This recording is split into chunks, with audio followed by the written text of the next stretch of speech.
अस्सलाम वालेकुम वीवर्स, उम्मीद करती हूँ आप सब खैरियत से होंगे। मैं भी ठीक हूँ अल्हम्दुलिल्लाह। आज मैं आप लोगों के साथ देगी चना पुलाव की रेसिपी शेयर करने वाली हूँ।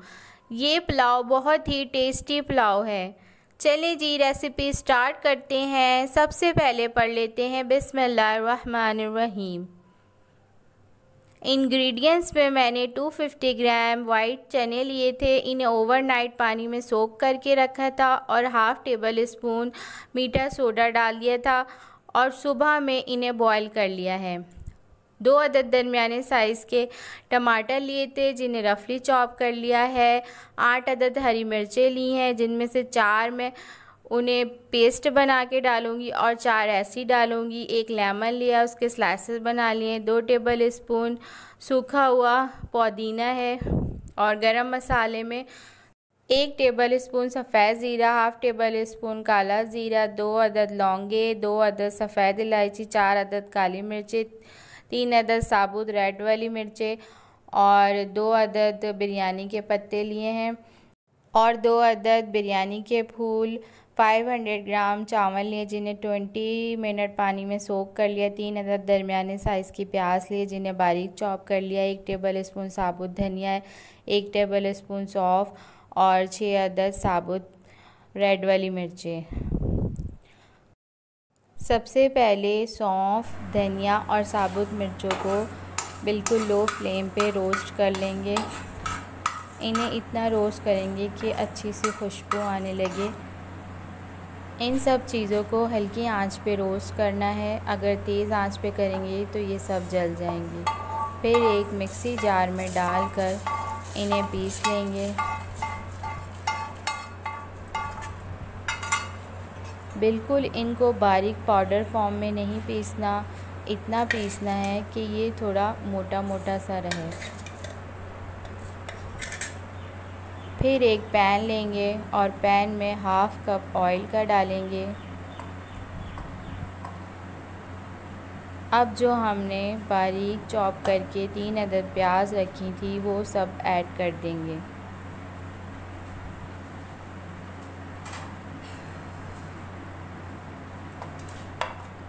प्याज को गोल्डन ब्राउन करेंगे मीडियम फ्लेम पे। अब इस प्याज में से आधी प्याज हम निकाल लेंगे। आधी प्याज जो हम निकालेंगे उसे एंड में इस्तेमाल करेंगे।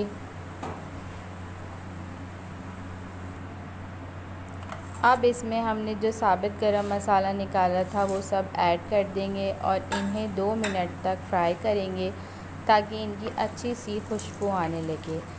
अब इसमें 2 टेबल स्पून अदरक लहसुन का पेस्ट डाल देंगे। इंग्रेडिएंट्स में मैं आपको अदरक लहसुन का पेस्ट बताना भूल गई थी, लेकिन इसमें अदरक लहसुन का पेस्ट डलेगा।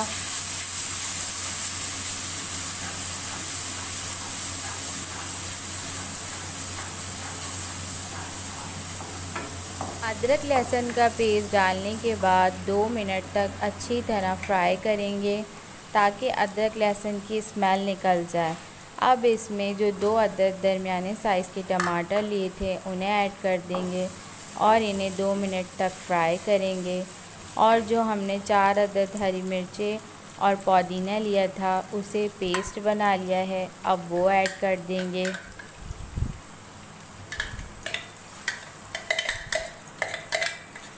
हरी मिर्चें का पेस्ट शामिल करने के बाद 2 मिनट तक फ्राई करेंगे और टमाटरों को गलने के लिए रख देंगे। टमाटर तकरीबन 5 मिनट में अच्छी तरह से गल गए थे। देखें टमाटर अच्छी तरह गल गए हैं और टमाटरों ने ऑयल भी छोड़ दिया है। अब इसमें सारे स्पाइसेस ऐड कर देंगे। स्पाइसेस ऐड करने के बाद इन्हें 2 मिनट तक भूनेंगे। अब इसमें जो हमने चने बॉईल करके रखे हैं वो ऐड कर देंगे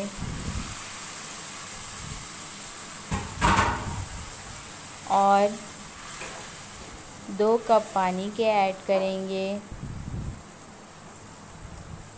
मैंने 2 कप पानी ऐड किया अपने राइस के हिसाब से, क्योंकि वो 2 कप पानी में अच्छी तरह कुक हो जाएंगे। आप पानी अपने हिसाब से ऐड करिएगा कि आपके राइस कितने पानी में अच्छी तरह से कुक हो जाएंगे।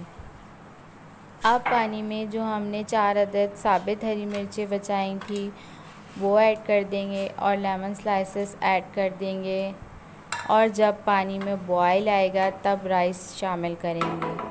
पानी को बॉयल होने रख देते हैं।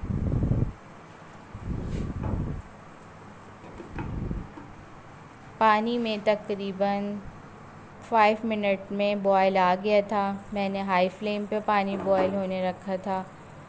अब इसमें चावल डालेंगे। चावल मैंने तकरीबन 20 मिनट पानी में सोक करके रखे थे। मैं बासमती राइस यूज़ कर रही हूँ। अगर आप लोगों को सैला चावल पसंद है तो आप वो भी यूज़ कर सकते हैं। चावलों को मीडियम हाई फ्लेम पे जब तक पकाएंगे जब तक इसका पानी खुश्क ना हो जाए। चावलों का पानी खुश्क हो गया है। जब इसमें इस तरह बबल्स बनने लगें तो चावलों को दम पे लगा देंगे। चावलों को दम पे लगाने से पहले इसमें हमने जो तली हुई प्याज शुरू में निकाली थी वो डालेंगे, और इसमें 2 टेबल स्पून घी के डाले हैं, जिसकी बहुत अच्छी सी खुशबू आती है। ये नॉर्मल घी है, अगर आपके पास देसी घी है तो आप वो भी यूज़ कर सकते हैं। घी डालने के बाद इसे तकरीबन 15 मिनट दम पे रख देंगे। 5 मिनट बिल्कुल मीडियम लो फ्लेम पे रखेंगे और 10 मिनट बिल्कुल लो फ्लेम पे रखेंगे। मज़ेदार सा देगी पुलाव तैयार है। बहुत ही ज़बरदस्त पुलाव तैयार हुआ था और इसमें से बहुत ही यमी खुशबू आ रही है। आप लोगों ने ये रेसिपी ज़रूर ट्राई करनी है और कमेंट सेक्शन में मुझे ज़रूर बताना है आप लोगों का पुलाव कैसा तैयार हुआ। चलें जी, मिलते हैं अगली वीडियो में मज़ेदार सी रेसिपीज़ के साथ। अपना बहुत सारा ख्याल रखिएगा और दुआओं में याद रखिएगा। अल्लाह हाफ़िज़।